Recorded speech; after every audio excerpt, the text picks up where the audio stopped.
ఎవరిని మాదిరిగా పెట్టుకుంటున్నారు మీరు?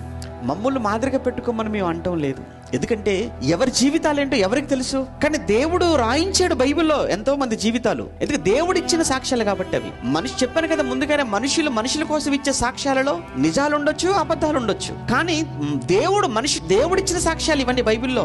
ఒక అబ్రహాము గురించైనా దేవుడు ఇచ్చాడు, నోవహు గురించి దేవుడు ఇచ్చాడు, మోషే గురించి దేవుడు ఇచ్చాడు, యోబు గురించి దేవుడు ఇచ్చాడు.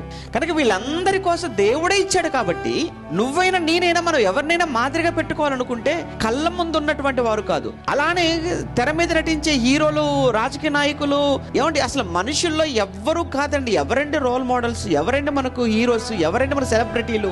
బైబిల్లో ఉన్నారండి విశ్వాస వీరులు అని. వాళ్ళ కోసం రాయబడ్డది తెలుసు కదా మీకు, విశ్వాస వీరులు అన్నాడు వాళ్ళ కోసం.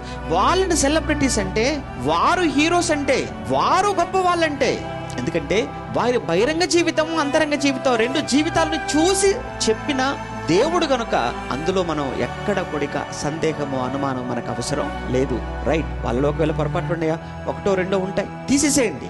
ఆ మంచి వాళ్ళలో ఏదైతే ఉందో దాన్ని దేవుడు చెప్పాడు, దాన్ని మనం మాదిరిగా పెట్టుకొని వారికంటే ఇంకా బెటర్గా, వారికంటే కూడా ఇంకా గొప్పగా బ్రతకడానికి మనం ఎందుకు వారిని మాదిరిగా పెట్టుకోకూడదు?